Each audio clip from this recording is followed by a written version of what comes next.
नमस्ते मेरे प्यारे भाई। रेलवे के एग्जाम्स की डेट अनाउंस हो चुकी है और ऐसा हो नहीं सकता कि किसी एग्जाम की डेट आए और हम बच्चों को उसकी यूट्यूब पे तैयारी ना कराएं। ऐसा भी नहीं हो सकता कि कोई एग्जाम कंप्लीट हो, उसके आंसर की आए, हम उसका यूट्यूब पे सॉल्यूशन ना कराएं सभी बच्चों के लिए फ्री। तो मेरे दोस्तों, हम रेलवे की एक प्रैक्टिस सीरीज चला रहे थे अपने YouTube channel maths concept king पर। ये प्लेलिस्ट बनी हुई है रेलवे प्रैक्टिस सीरीज, आप ये प्लेलिस्ट को जाके देख सकते हैं।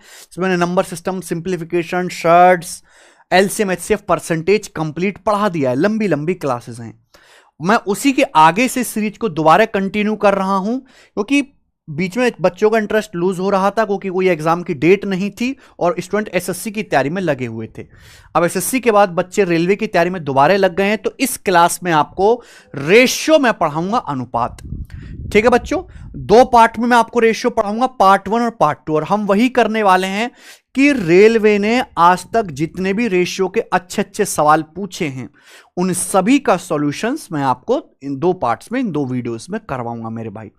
मैं आपको जानकारी के लिए बता दूं कि ये सारे के सारे क्वेश्चंस हमारी ये जो बुक है रेलवे की कंप्लीट प्रैक्टिस बुक, जो आपको अमेजन फ्लिपकार्ट पर बड़ी आसानी से मिल जाएगी, इसमें ये सारे क्वेश्चंस दिए हुए हैं मेरे दोस्त। ठीक है जी, 4000 प्लस इसमें क्वेश्चंस हैं। और रेलवे के जितने भी एग्जाम है, group D, NTPC, ALP, technician, sub inspector, constable, सभी के प्रीवियस ईयर के अच्छे अच्छे सवाल विद सॉल्यूशन यहां पर हैं। तो अगर आप रेलवे की तैयारी कर रहे हो तो अमेजन फ्लिपकार्ट से इस बुक को ऑर्डर कर सकते हो। ठीक है मेरे प्यारे भाई, मैथ्स और रीजनिंग दोनों ही मेरे दोस्तों। चलिए अब आ जाते हैं हम अपने सवालों पे। बिना किसी टाइम वेस्ट के, बिना किसी देरी के शुरू करेंगे सवाल नंबर 1। ठीक है बच्चों, आओ।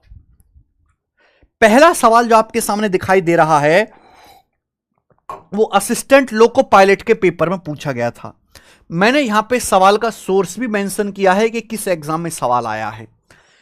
1 रुपए 50 पैसे 25 पैसे के कुछ सिक्कों का मूल्य 93.75 रुपए है।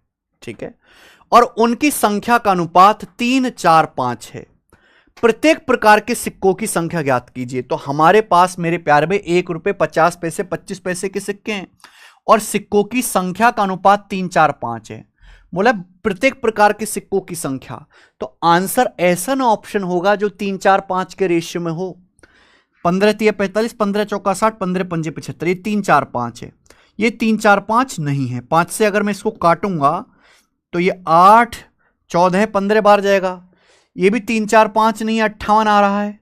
ये 3, 4, 5 है। यानी कि आंसर या तो ए ऑप्शन में से होगा या डी ऑप्शन में से होगा।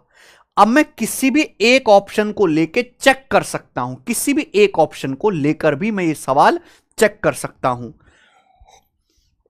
जैसे सपोज मैंने पहला वाला आंसर ठीक मान लिया कि भाई 1 रुपए के 45 सिक्के हैं, 50 पैसे क्या होता है 58, उसके 60 सिक्के हैं और 25 पैसे होता है 54, उसके 75 सिक्के। अगर मैं पहला वाला आंसर ठीक मानता हूं तो सिक्कों की वैल्यू कितनी बननी चाहिए, 93.75 रुपए।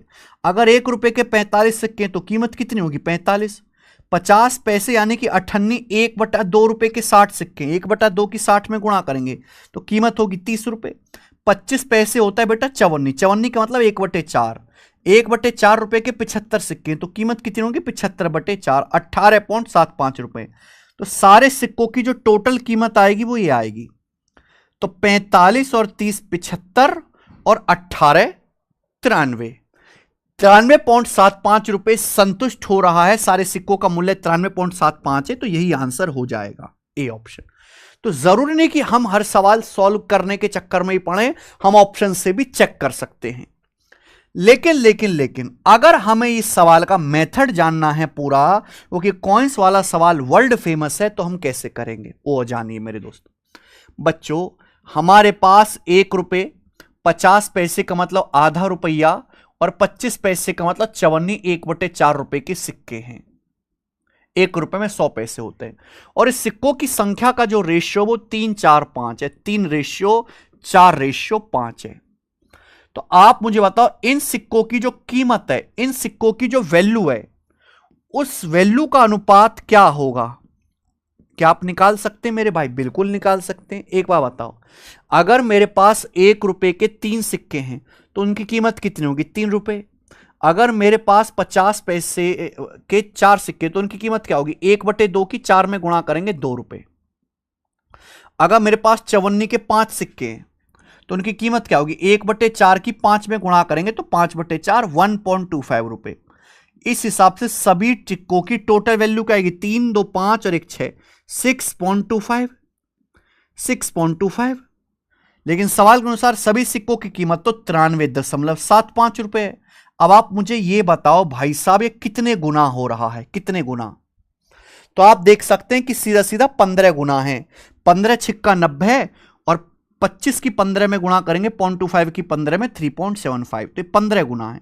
अगर ये 15 गुना हो रहा है ना, 6 गुणा 15, 90 नजदीक पहुंच गए लगभग, तो सिक्कों की संख्या भी 15 गुना होनी चाहिए। 3 का 15 गुना करूंगा 45 आ जाएगा, 4 का 15 गुना करूंगा 60 आ जाएगा, 5 का 15 गुना करूंगा 75 आ जाएगा। ये आ गया बेटा, बोलो बात समझ में आ गई, हाँ या ना? तो ये इसका मेथड होगा। आगे चलेंगे बिना किसी देरी के, सवाल नंबर 2। 8 + 4 √ 2, 6 - 3 √ 2 का माध्य अनुपाती ज्ञात कीजिए। ग्रुप डी का सवाल है मेरे भाई। अगर आपको दो संख्याएं ए और बी दी हुई हैं, ए और बी, और आपसे कभी भी उनका मध्य अनुपाती पूछा जाए या मीन प्रोपोर्शनल पूछा जाए, मध्य अनुपात या मीन प्रोपोर्शनल पूछा जाए, तो there is a direct concept, A और बी का मीन प्रोपोर्शनल होता है बच्चे √AB, √AB। तो इसका मीन प्रोपोर्शनल क्या आएगा, 8 + 4 √ 2, 6 - 3 √ 2, इनकी गुणा करो। देखो यहां से पहले 2 कॉमन आ रहा है, ले 2 क्या 4 कॉमन आ रहा है, 4 कॉमन ले लीजिए, ब्रैकेट में क्या बचेगा 2 + √2। ये 6 - 3 √ 2 में से क्या कॉमन आ रहा है, 3 कॉमन आ रहा है, क्या बचेगा बेटा 2 - √2। अब इनकी आपको करनी है प्यारे बच्चे मल्टीप्लाई, और मल्टीप्लाई करके लेना है √, ये इनका मध्य अनुपाती आ जाएगा। तो भाई देखो 4 × 3 = 12 तो है ही आपके सामने, 4 × 3 = 12 तो है ही। उसके बाद भी क्या है, 2 + √2 की जब 2 - √2 में गुणा करेंगे तो a + b, a - b। भाई ये देखो ना, 2 + √2 की 2 - √2 में गुणा करेंगे, a + b, a - b, a² - b², 2 का स्क्वायर माइनस √2 का स्क्वायर, तो 4 में से 2 घटाएंगे 2 आ जाएगा, ठीक है। यानी कि 12 दूनी 24, 24 होता है 4 × 6 = 24, 4 का √2 आ जाएगा, 6 का √6, तो 2√6 इसका आंसर हो जाएगा सी ऑप्शन 2√6। ये काफी फेमस क्वेश्चन है भाई, मुझे लगता है आप लोगों ने कर लिया। आगे आइए, सवाल नंबर 3, ग्रुप डी के पेपर का सवाल है। 4800 रुपए को एबीसी के बीच इस प्रकार बांटा जाता है कि ए के शेयर और बी सी के कंबाइंड शेयर का रेशियो 3:5 है। 4800 रुपए को बांटना है इस प्रकार से कि ए के शेयर का और बी + सी के कंबाइंड शेयर का, यानी कि बी + सी के संयुक्त हिस्से का रेशियो 3:5 है। ए का शेयर और बी + सी के कुल शेयर का रेशियो 3:5 है। आगे, सी को प्राप्त राशि और ए और बी को मिलाकर प्राप्त होने वाली कुल राशि 5/7 भाग के बराबर है। जो पैसा सी को मिलता है और ए और बी को मिलाकर जो पैसा मिलता है मेरे दोस्तों, उसका जो रेशियो है वो 5/7 है, 5/7। पूछा ए के शेयर और बी के शेयर का डिफरेंस बताओ, ए और बी के शेयर का डिफरेंस कैसे होगा? ऐसा सवाल तभी सॉल्व होगा जब आपको ए और बी का, ए बी सी का रेशियो पता चलेगा। यहां मेरे भाई ये रेशियो दिया है, लेकिन ए और बी का, ए बी सी का रेशियो तो पता ही नहीं है। इस रेशियो को सॉल्व करने के लिए हमें यह देखना है कि यहां पे ए + बी + सी कितना है। बच्चे ये बताओ, ए + बी + सी कितना है? अगर हम यहां से देखें तो a + b + c 3 और 5 8 हो रहा है, और यहां देखें तो a + b + c 5 7 12 हो रहा है। तो इस सवाल को सॉल्व करने के लिए मुझे ए बी सी के रेशियो को इक्वल यानी कि बराबर करना पड़ेगा। यहां a + b + c 3 5 8 है, यहां a + b + c 7 है, a + b 7 c 5 12 है, तो 8 और 12 का एलसीएम होता है 24। तो हमें a + b + c को बराबर बनाना पड़ेगा 24 24। यहां 8 है, 3 5 8, 8 को 24 बनाने के लिए ऊपर नीचे 3 से गुणा करते हैं। ये 12 है, 5 7 12, a + b + c को 24 बनाने के लिए ऊपर नीचे 2 से गुणा करते हैं, 2 से। तो हम ये कह सकते हैं कि a का मान 3 × 9 आ गया, a का मान आ गया 3 × 9। अगर a का मान 9 है, मुझे b चाहिए, तो a प्लस बी कितना है? 14 है। a प्लस बी 7 दूनी 14 है, तो b का मान 5 आ गया। यानी कि अगर a को शेयर 9 यूनिट है तो b का शेयर 5 यूनिट है। आपसे पूछा है a और b के हिस्सों का अंतर, a के और b के हिस्सों के बीच का अंतर आपसे पूछा है, यही है ना। रेशियो का नियम आप जानते हैं कि अगर आपको a और b के शेयर का डिफरेंस निकालना है, जो भी निकालना है ऊपर रखो। a का शेयर 9 है, b का 5 है, तो 9 और b का डिफरेंस है 4। नीचे क्या रखेंगे? टोटल। टोटल कितना है? a plus b plus c 24, total 24 है। तो ये a और b के शेयर का डिफरेंस होगा। टोटल कितना है? 4800 रुपए। तो 4800 का 4/24 कितना आ जाएगा? 24 दूनी 48, यानी कि 800 रुपए। a और b के हिस्सों का अंतर 800 रुपए होगा, बी ऑप्शन। ये तरीका है। समझ में आया? बहुत आसान सवाल है, कोई दिक्कत नहीं। आइए, 264 पेज वाली किताब में से शिक्षक ने कुल पेज का 2/3 भाग पढ़ाया और बाकी 1/8 पेज का भाग बच्चों ने घर पर पढ़ा। अभी शिक्षक द्वारा पढ़ाए जाने या विद्यार्थियों द्वारा स्वयं पढ़े जाने के लिए कितने पेज बाकी हैं? आप ये समझो कि जैसे ये हमारी बुक है, इसमें 264 पेज हैं, 264। अब 264 पेज में से ये मान लीजिए कि टोटल 264 है, हमने 2/3 पेज पढ़ा दिए, तो 264 में से 2/3 पढ़ा दिए, तो कितने पेज अभी पढ़ने के लिए बाकी हैं? 1/3। एक में से 2/3 पढ़ा दिए तो 1/3 पेज पढ़ने के लिए बाकी हैं। अभी इतने पेज पढ़ने के लिए बाकी हैं। आगे बोला है कि बचे पेजों का 1/8 बच्चों ने अपने अपने घर पे पढ़ लिया। अब बचे पेजों में से 1/8 बच्चों ने घर पे पढ़ लिया, तो अब कितने पेज बाकी हैं पढ़ने के लिए? 1 में से 1/8 घटाइए, 7/8। 7/8 पेज और मल्टीप्लाई कर दीजिए। इतने पेज पढ़ने के लिए अभी बाकी हैं, जिन्हें या तो टीचर पढ़ाएगा या बच्चे खुद घर पे पढ़ेंगे। तो अगर कभी भी ऐसा सवाल आए जहां आपको स्टार्टिंग की वैल्यू दे रखी है और आपसे फाइनल वैल्यू पूछी जाए, शेष शब्द आता है शेष, तो वहां आप सीधी सीधी मल्टीप्लाई करते जाना है। ये सक्सिव का सवाल हो जाता है। 8 तिया 24, एकम 24, 2 24 एकम 24, 11 सत्ते 77। तो 77 पेज अभी पढ़ने के लिए बाकी, जिन्हें या तो टीचर पढ़ाएंगे या बच्चे घर पे पढ़ेंगे। आंसर है डी। आओ, 145 को 2 भाग ए और बी में इस प्रकार बांट रहा है कि A/B सेम प्रोपोर्शन में 2/3। साथ ही A/C प्रोपोर्शन में है C/B के। C 0 से बड़ा है। C का निकटतम पूर्णांक तक पूर्णांकित मान क्या होगा? 145 को 2 पार्ट ए बी में इस प्रकार बांटा गया है। देखो भाई, 145 को 2 पार्ट में इस प्रकार बांटा गया है कि ये है और साथ ही साथ ये है। C पॉजिटिव है। C की नियरेस्ट वैल्यू क्या होगी? अच्छा सवाल है मेरे दोस्तों। देखो, मैं आपको कौन से बताता हूं। अगर आपके सामने कभी भी ऐसे लिखा हुआ A/B C/D और बीच में ऐसे 2 बार साइन लगाए रेशियो का, तो हम इसे बोलते हैं प्रोपोर्शन। क्या बोलते हैं? प्रोपोर्शन। हिंदी में कहते हैं समानुपात। इसको पढ़ेंगे इस प्रकार से कि A/B is in the same proportion with C/D। A B C D के साथ समानुपात में है, यानी कि जो रेशियो ए से बी का है वही रेशियो सी से डी का है। अगर मैं कैंची गुणा करूंगा तो ए गुणा डी बराबर बी गुणा सी। ये आ गया मेरे दोस्तों। इसका मतलब ये कह सकता हूं कि जो ए और डी की गुणा है वही बी और सी की गुणा है, यानी कि पहले और आखिरी की गुणा और बीच की 2 संख्याओं की गुणा बराबर है। ये कंप्लीट कॉन्सेप्ट है। अब यहां पे आओ, 145 को 2 पार्ट ए बी में बांटना है, पर पता नहीं कैसे। तो यहां से मैं ये कह सकता हूं कि ए से बी का जो रेशियो होगा 2/3 होगा।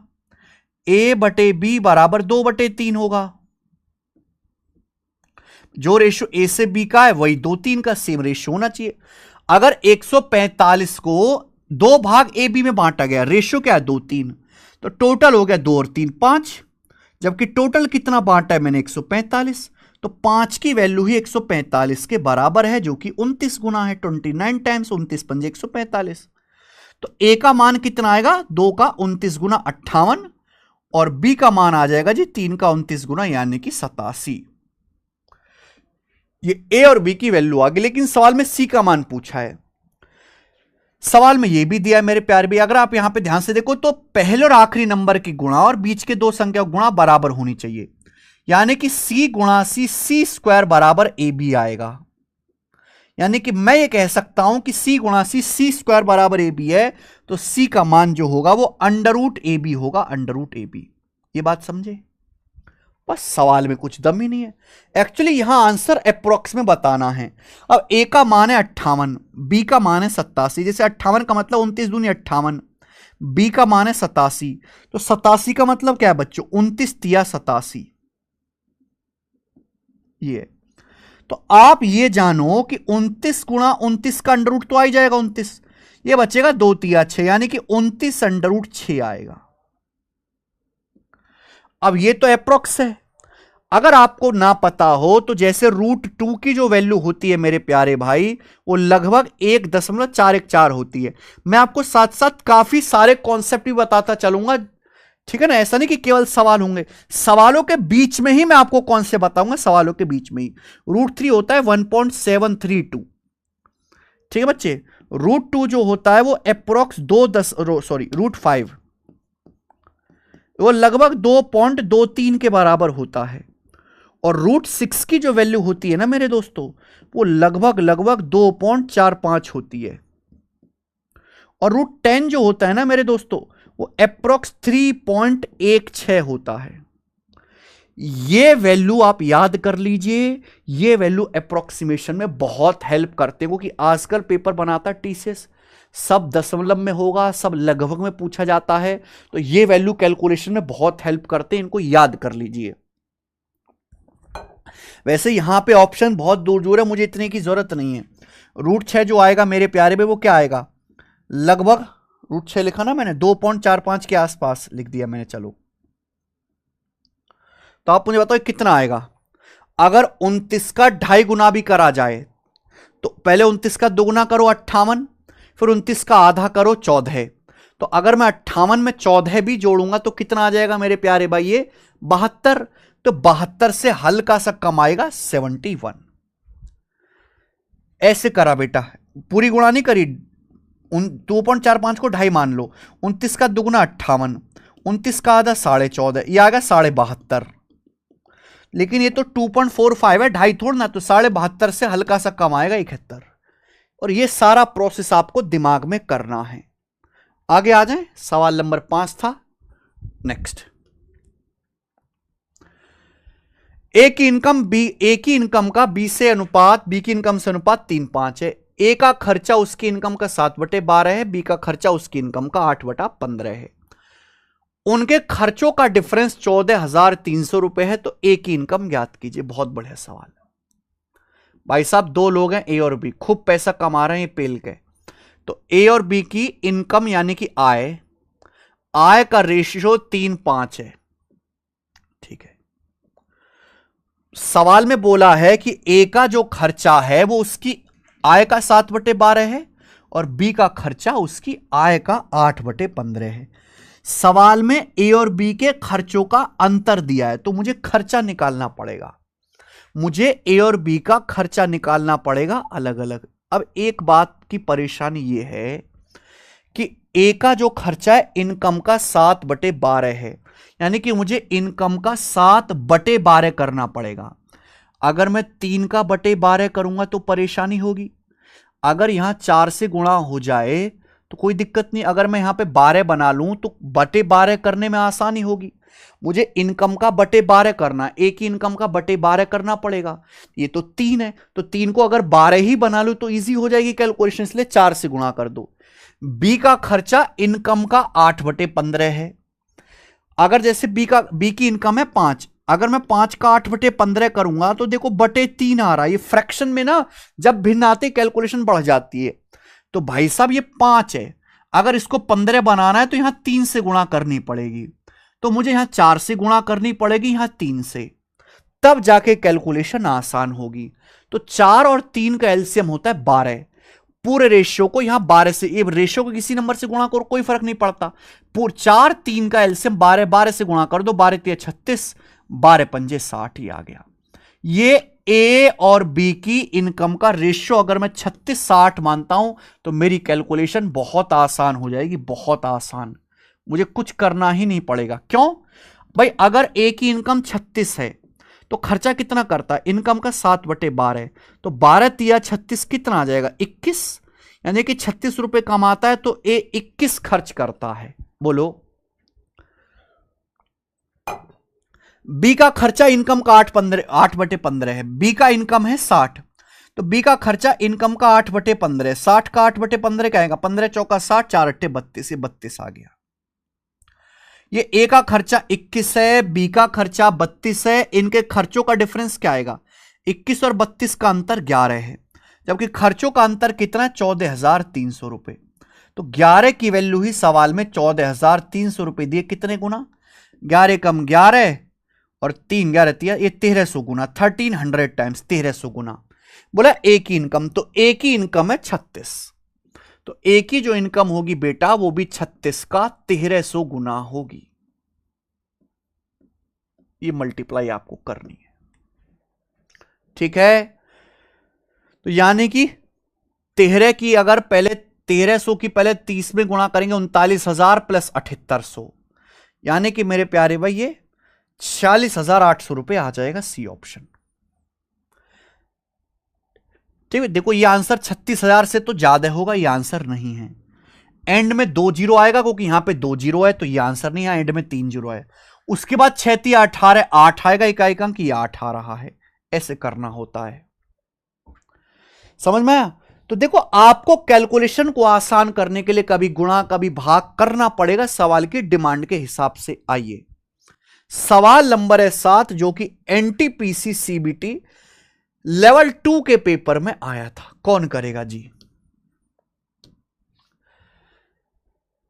3 दोस्त एबीसी अपने बीच 5525 रुपए को इस प्रकार बांटते हैं कि अगर ए बी सी को प्राप्त राशि में से 50, 100 और 75 रुपए निकाल दिए जाएं तो उन्हें मिलने वाली राशि का शेयर 11, 18, 24 होगा।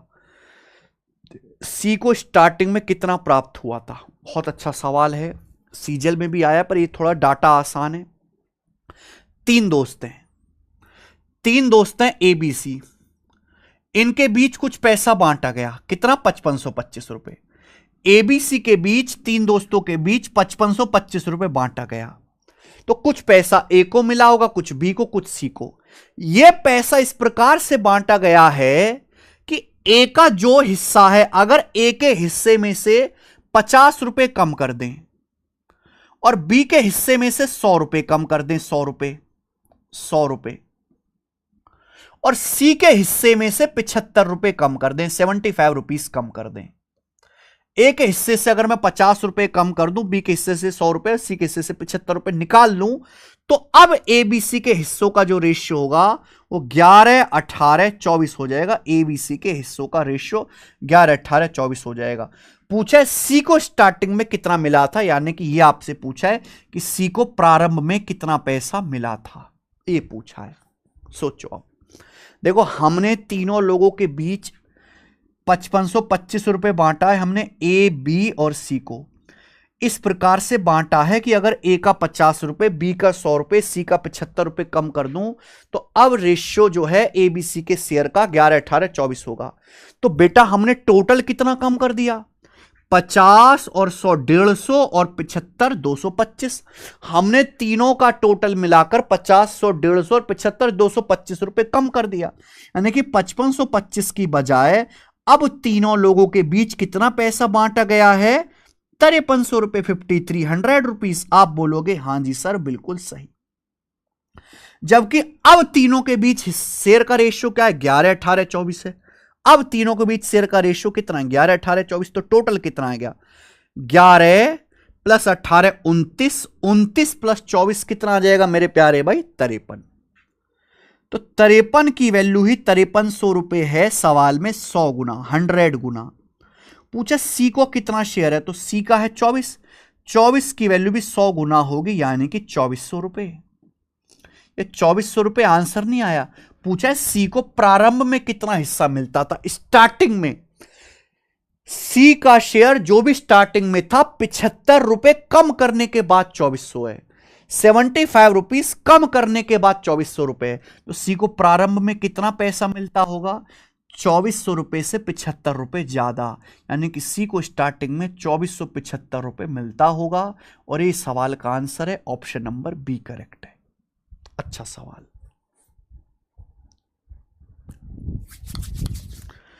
हम आगे बढ़ जाते हैं अगले सवाल की तरफ, जो कि सवाल नंबर आपके सामने 8 आएगा। यह भी एनटीपीसी सीबीटी सेकंड लेवल 3 में आया है, मींस का सवाल है बेटा। करो मेरे भाई, सवाल तो आपको करना पड़ेगा।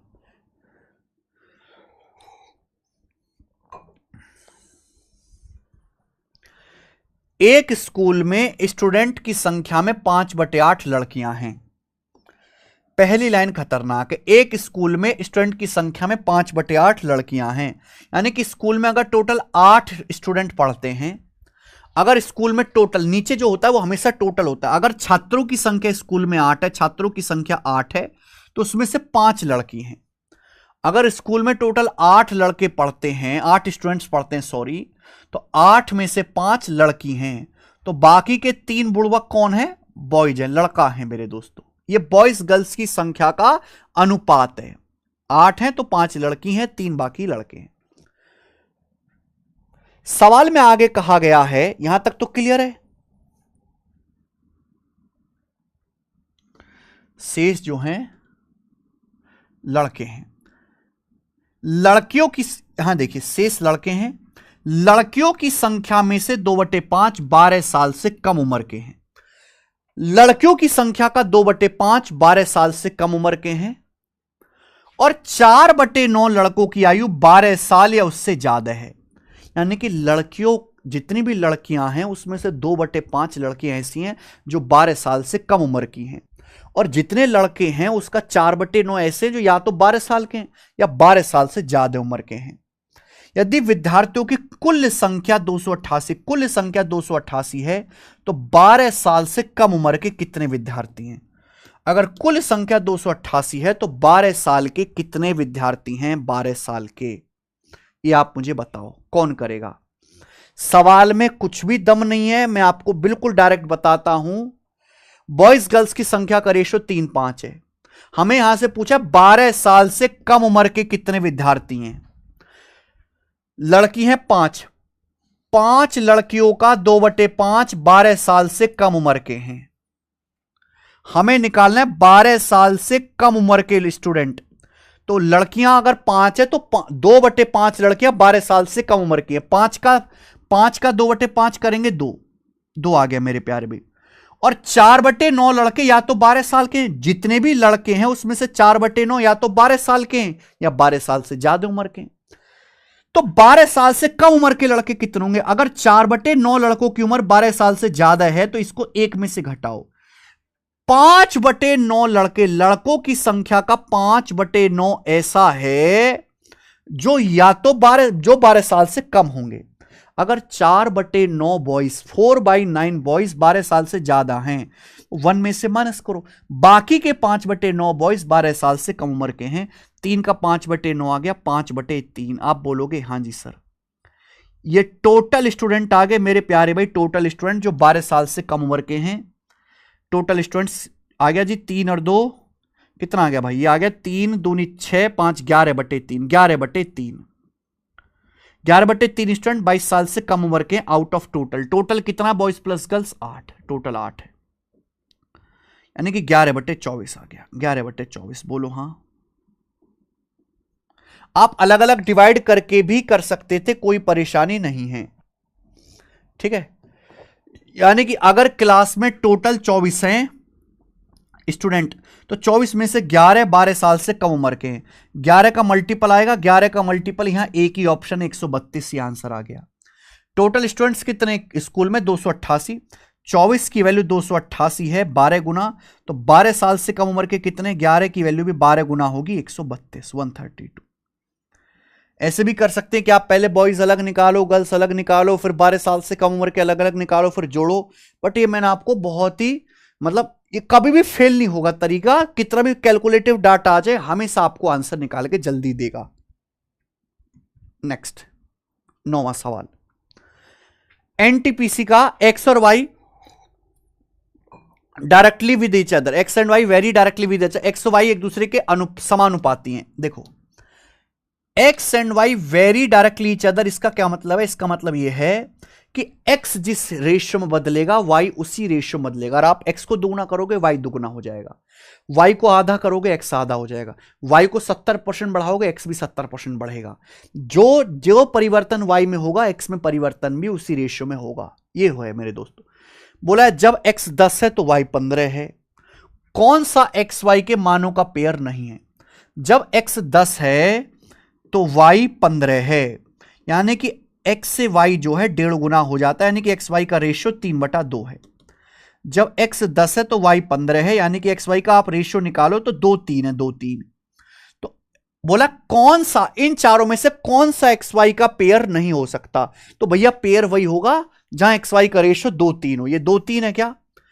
25 12.5 से जाएगा, 12.5 से 2 बार, 12.5 से 3 बार, जी 2-3 है। ये भी 2-3 है, 4 दूनी 8, 4 तिया 12, ये भी 2-3 है। क्या ये 2-3 है? 5 तिया 15, 5 24, ये 3-4 है, 3-4 ये गलत है, ये गलत है। तो ऐसे इजी सवाल भी आते हैं रेलवे में। आ जाइए सवाल नंबर 10 करो। किसी अर्थमेटिक प्रोग्रेशन के 11वें पद का उसके 18वें पद से रेशियो 2-3 है, तो उसके पहले 5 पद के योग का पहले 10 पद के योग से अनुपात ज्ञात कीजिए। ओके,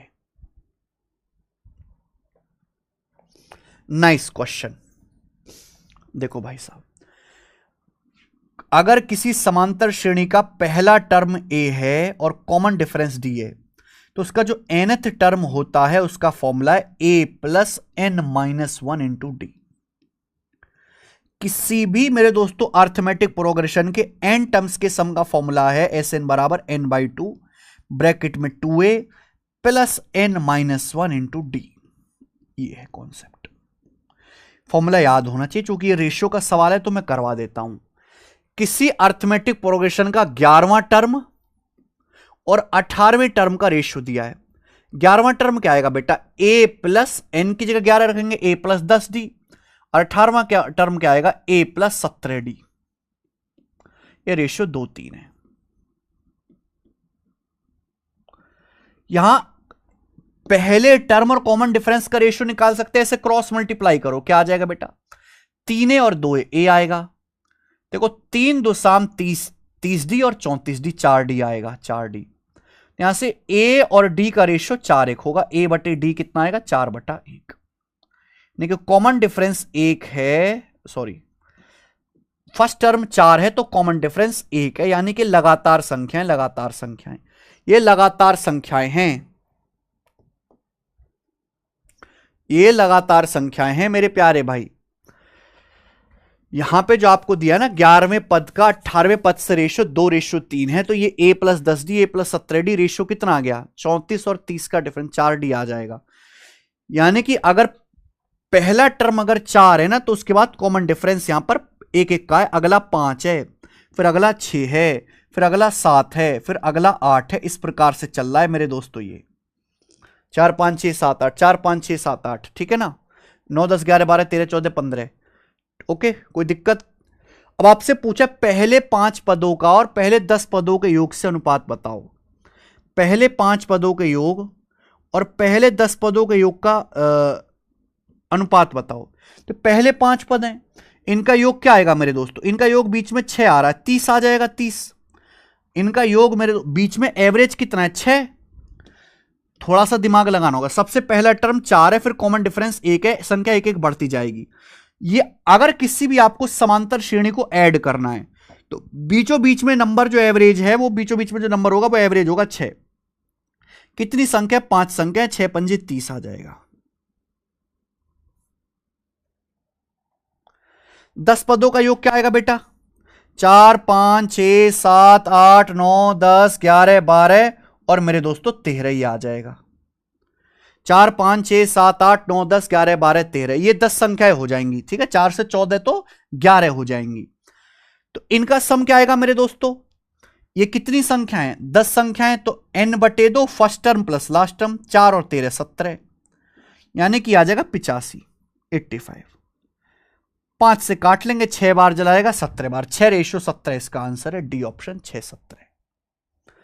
समांतर श्रेणी के n टर्म्स का फॉर्मूला ये भी होता है n/2 a + l, n/2 first term plus last term, ये भी एक फॉर्मूला होता है मेरे प्यारे भाई। ठीक है ना, कितनी संख्या? 10 संख्या, 10/2 first term plus last term, 4 और 13 17 है, तो ये आ जाएगा 85। तो हमें बस ये ढूंढना है कि जल्दी कैसे आंसर आए, आगे आओ।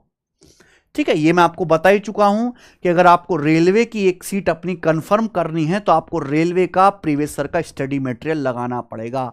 आपको रेलवे के प्रीवियस ईयर सॉल्व करने ही पड़ेंगे, कि रेलवे का 70-75% पेपर पुराना ही रिपीट होता है, पुराना ही रिपीट होता है। ठीक है, तो ये बुक्स आपके लिए बहुत ज्यादा यूजफुल होंगी प्रीवियस ईयर के क्वेश्चंस की प्रैक्टिस करने के लिए। बहुत अच्छे अच्छे इसमें सॉल्यूशन दिए हुए हैं। 4000 क्वेश्चन है, इस तरीके से कि आप डेली अगर 80-100 क्वेश्चन लगाए जा सकते, लगाने पड़ेंगे, तो आप आराम से 1-2 महीने में इन किताबों को खत्म कर सकते हो। ठीक है जी, आप इनको ऑनलाइन ऑर्डर कर लीजिए, सभी अमेजन फ्लिपकार्ट से आपको मिल जाएंगी भाई। कोई ऑफर चल रहा हो तो ऑफर में ले लीजिए। 11वां सवाल नंबर 11 करो। Which of this set of number are in continued proportion? कौन सा कंटिन्यू प्रोपोर्शन में? आरआरबी जूनियर इंजीनियर के पेपर का सवाल है। कंटिन्यू प्रोपोर्शन समझते हैं, सेम रेशियो। 4 से 36 9 गुना है, 36 से 324 से देखो 9 गुना, ये भी 9 गुना हो रहा है।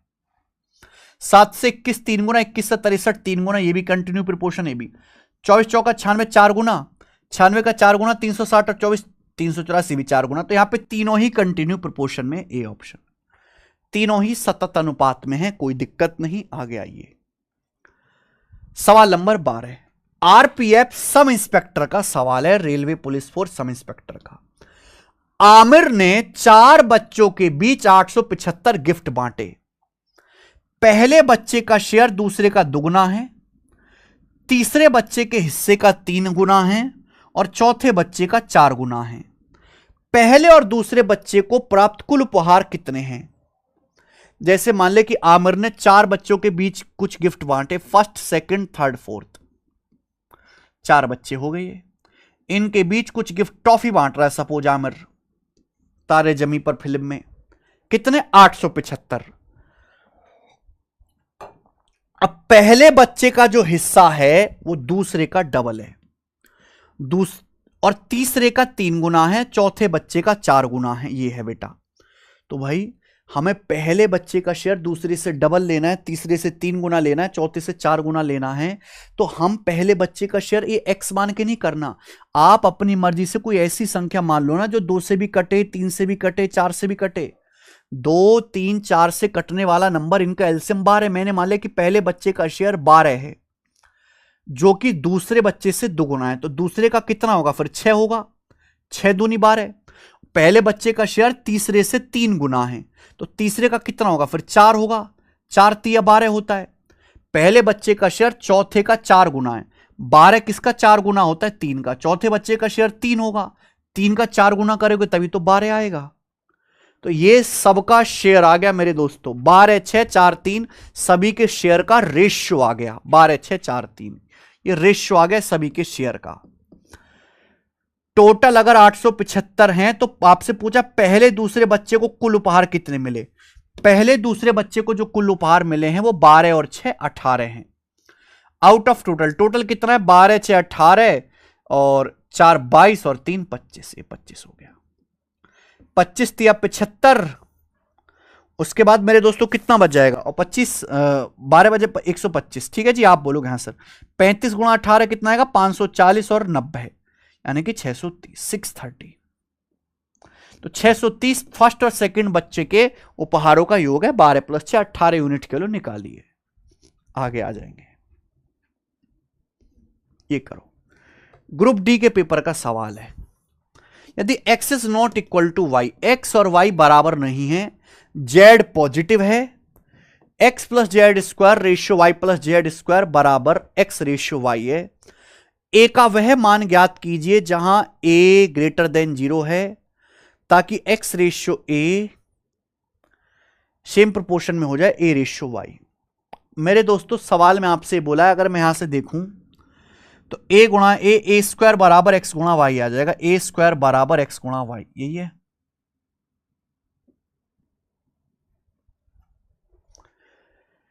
आपको यहां पे बोला है कि एक्स प्लस जेड का स्क्वायर बटे वाई प्लस जेड का स्क्वायर बराबर एक्स बटे वाई दिया है, एक्स बटे वाई। क्या आप मेरी ये बात मान सकते हैं?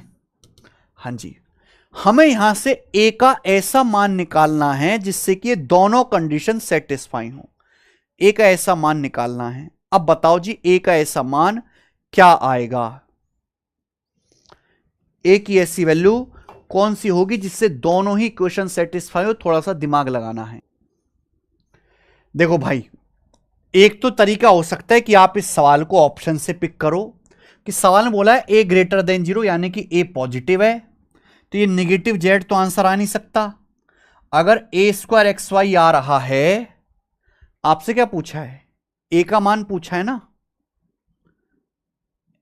ए का मान अगर आपसे पूछा है तो ये एक्स स्क्वायर वाई स्क्वायर तो आएगा नहीं मेरे भाई, बिल्कुल भी। अगर ए स्क्वायर ही एक्स वाई है तो ए की power 4 x square y square हो जाएगा। ये एक्स स्क्वायर वाई स्क्वायर तो होगा नहीं। तो आंसर या तो बी ऑप्शन में होगा या डी ऑप्शन में होगा। चलो देखते हैं मेरे दोस्तों, क्योंकि बीच की दो संख्या गुणा और पहला आखिरी गुणा बराबर होनी चाहिए। ए स्क्वायर बराबर एक्स वाई आ रहा है और एक कंडीशन ये है। यहां से क्या होगा मेरे भाई? देखो क्रॉस मल्टीप्लाई अगर करें, वो कंपेंडो डिविडेंडो का यहां पे कोई फायदा नजर नहीं आएगा। कंपेंडो डिविडेंडो लगा सकते हैं, नहीं क्रॉस मल्टीप्लाई कर लेते हैं, ठीक है जी। अगर आप यहां पे कंपेंडो डिविडेंडो लगाएंगे तो क्या बच जाएगा?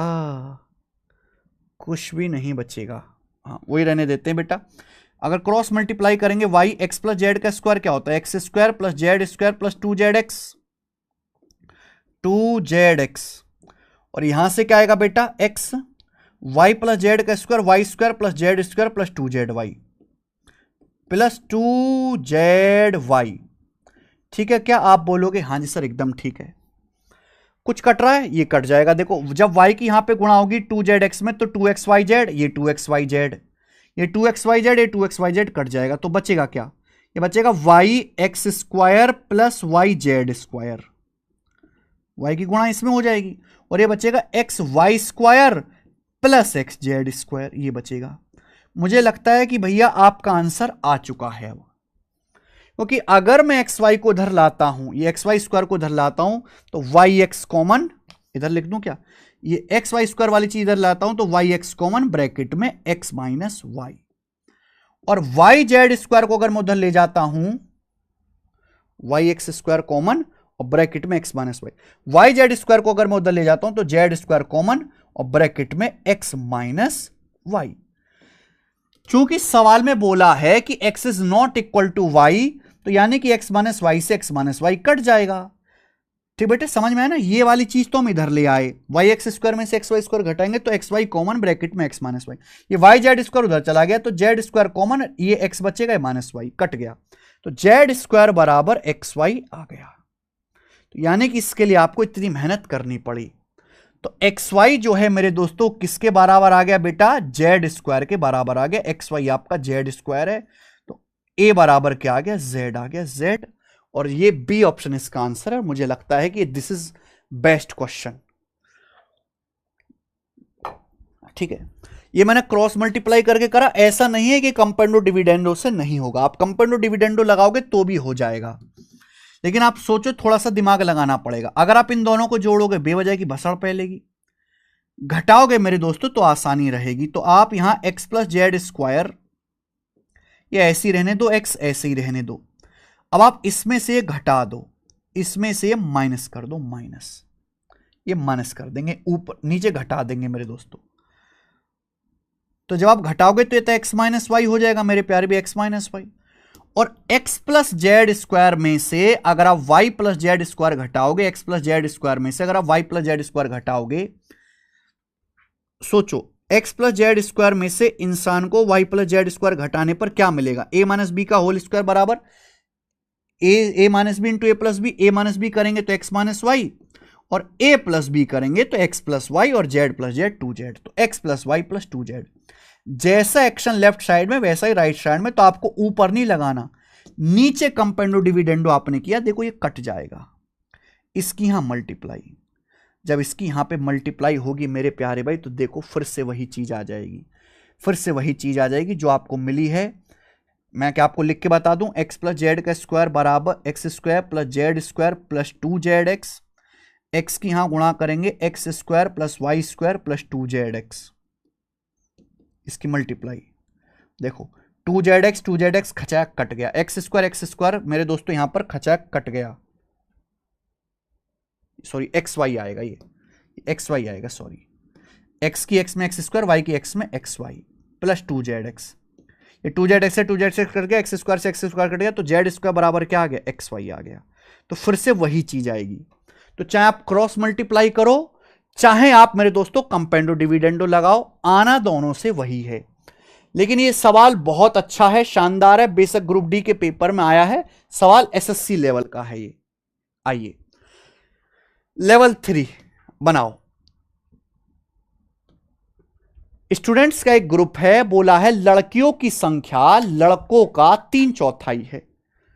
यदि लड़कियों की संख्या का 2/3 भाग और लड़कों का आधा भाग आम का रस पसंद करता है, कैसे कैसे सवाल आते हैं रेलवे में,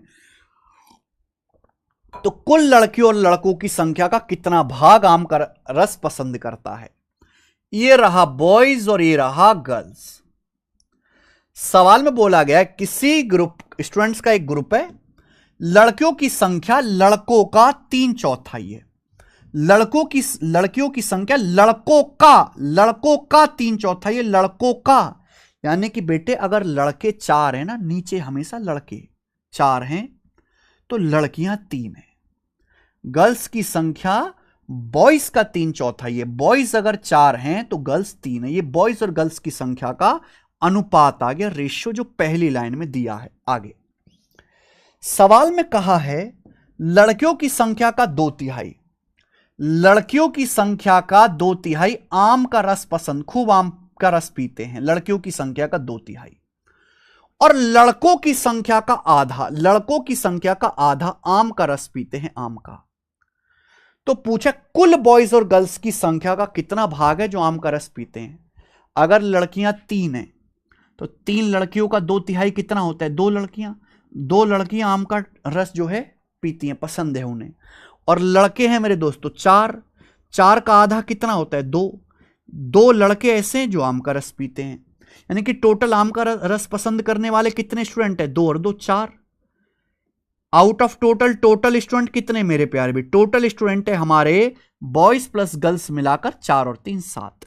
तो 7 टोटल स्टूडेंट में से 4 ऐसे हैं जो आम का रस पसंद करते हैं। ये तो पूछा है कुल लड़कियों और लड़कों की संख्या का कितना भाग आम का रस पसंद करता है? तो टोटल 7 हैं बॉयज प्लस गर्ल्स, 7 में से 4 ऐसे हैं जो आम का रस पसंद करते हैं, 4/7।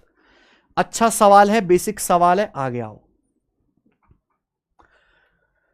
आरआरबी एनटीपीसी 2020 का 2 स्थान के बीच ट्रेन का किराया, बस का किराया, हवाई जहाज का किराया 5-8-12 के अनुपात में। उनके द्वारा यात्रा किए गए यात्रियों की संख्या 3-4-5 के अनुपात में है। किसी विशेष दिन इन ट्रांसपोर्ट के द्वारा जो कुल किराया जो वसूला जाता है वो 1,07,000 रुपए वसूला जाता है, कुल किराया। हवाई यात्रियों से वसूला गया कुल किराया बताओ। बहुत बढ़िया। अगर हम एक जगह से दूसरी जगह तक ट्रेन से जाएं, बस से जाएं और मेरे दोस्तों हवाई जहाज से जाएं, एयर से जाएं, हवाई जहाज से जाएं, तो जो हमें किराया देना पड़ेगा वो 5-8-12 के अनुपात में देना पड़ेगा। और बस से, ट्रेन से, बस से और हवाई जहाज से जो यात्री ट्रेवल कर रहे हैं, यात्रियों की संख्या का रेशियो 3-4-5 है। तो मेरे भाई बोला है total fair collected on a particular day, किसी विशेष दिन जो हमारा किराया कलेक्शन हुआ है। फेयर कलेक्शन मतलब किराए का जो कलेक्शन हुआ है, किराया जो कमाया गया है ट्रेन से, बस से और हवाई जहाज से, वो 1,07,000 रुपए। एक बात बताओ, सपोज आप बस से जाते हो, बस में 50 सवारी बैठी हैं, 50 सवारी, और हर सवारी से 8 रुपए लिए जाते हैं, तो कुल कितना किराया कलेक्ट होगा? 400 रुपए। एग्जाम्पल समझो, सपोज आप बस से जाते हो, बस में 50 सवारी बैठी हैं, हर सवारी 8 रुपए किराया देती है, तो टोटल कितना किराया निकलेगा? 50 की 8 में गुणा करनी होगी। यानी कि अगर मुझे यह पता लगाना है कि कुल कितना किराया कलेक्ट हो रहा है ट्रेन से, बस से, हवाई जहाज से, तो मुझे किराए की वैल्यू अभी जो टिकट का प्राइस है और मेरे प्यारे दोस्तों जो यात्रियों की संख्या है, इन दोनों रेशियो की आपस में गुणा करनी पड़ेगी। ट्रेन का टिकट 5 रुपए का है, ट्रेन में 3 यात्री जाते, तो कितना किराया कलेक्ट होगा? 5 तिया 15। बस का जो है 8 रुपए का टिकट है, 4 यात्री जाते, कितना किराया मिलेगा? 8 चौक 32। हवाई जहाज का टिकट सबसे महंगा है, 12 रुपए का, 5 यात्री जाते, कितना किराया कलेक्ट होगा? 12 पंजे 60। दोनों रेशियो की मैंने गुणा कर दी यहां पर। मजा आया? आप मुझे बताओ हवाई यात्रियों से वसूला किराया कितना है? तो हवाई यात्रियों से 60 किराया वसूला गया है। आउट ऑफ टोटल, टोटल कितना है? 15 प्लस 32 47 है भी। 47 में जब मैं 60 जोड़ूंगा, 47 प्लस 60 107 आ गया। यानी कि 1,07,000 रुपए का 60/107 एयर फेयर है जो हवाई यात्रियों से वसूला गया है। कितना आएगा बेटा? 1,000 बार कट जाएगा, 60,000 रुपए, 60,000 रुपीज। इस सवाल का आंसर है बी ऑप्शन। एकदम बेसिक सवाल। आगे आइए, मजा आ रहा है ना सवाल करके?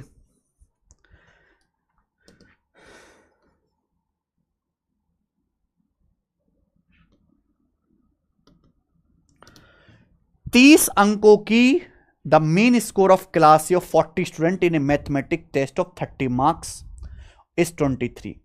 The mean score of class B of 45 student in the same test is 22. What the ratio of mean score of both the class to the class A? ये अच्छा सवाल है। कौन करेगा मेरे भाई? इस सवाल को कौन करके बताएगा? जल्दी से सोचो। क्लास ए में 40 स्टूडेंट पढ़ते हैं, 40 स्टूडेंट, और क्लास बी में है 45 स्टूडेंट। इसी परीक्षा में क्लास बी के 45 स्टूडेंट है। ये स्टूडेंट की संख्या है। अगर मैं बात करूं तो इनका गणित का पेपर लिया गया, गणित का पेपर 30 नंबर का है। गणित की परीक्षा 30 नंबर की है। तो क्लास ए के स्टूडेंट का एवरेज 23 है और क्लास बी के 45 स्टूडेंट का एवरेज 22 है। तो आप मुझे बताओ दोनों कक्षाओं का औसत अंक, पूरी क्लास के एवरेज मार्क्स क्या होंगे? पूरी क्लास के एवरेज मार्क्स क्या होंगे? मुझे इस बात की जानकारी दीजिए।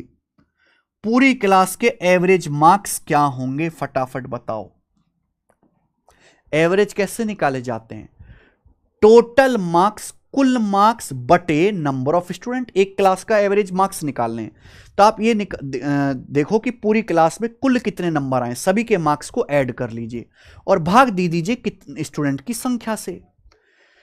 ऐसे सवालों में हमें जो स्टूडेंट की संख्या है, यानी कि जो नीचे आता है बेस वैल्यू, उसकी एग्जैक्ट वैल्यू नहीं चाहिए, रेशियो चाहिए। स्टूडेंट की संख्या का रेशियो ले लीजिए। 5 × 40, 5 नाम 45। मैं ये कह सकता हूं कि क्लास ए और बी में स्टूडेंट की संख्या का रेशियो 8-9 है। क्लास ए में 8 बच्चे हैं जिनका एवरेज 23 है, तो इनके टोटल मार्क्स आए हैं 23 × 8 = 184। क्लास बी में 9 स्टूडेंट है जिनका एवरेज 22 है, तो इनके टोटल मार्क्स आए 9 × 22 = 189। तो पूरी क्लास में कितने बच्चे हैं? 8 और 9 17, तो पूरी क्लास का एवरेज हो जाएगा बटे 17। यह आ जाएगा 184 + 189। 368 से 5 ज्यादा हो जाएगा मेरे दोस्तों, यानी कि 360 आ जाएगा। 9 × 4 = 13। 373 आ गया। मेरे दोनों कक्षाओं के औसत अंकों का कक्षा ए के औसत अंकों से क्या अनुपात है? क्या यहां पर कुछ 23 अट्ठे 184 और 22 निम्मा, सॉरी 198 आएगा, 198, सॉरी 198।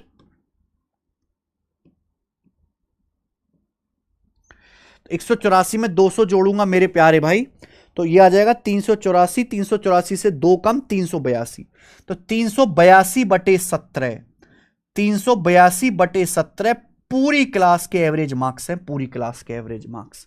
ये जल्दी हमने रेशियो इसलिए ले लिया कि कैलकुलेशन जल्दी हो जाए। आप डेविएशन का मेथड भी लगा सकते हो, डेविएशन भी लग जाएगा। ठीक है बच्चे, आप बोलोगे हाँ सर।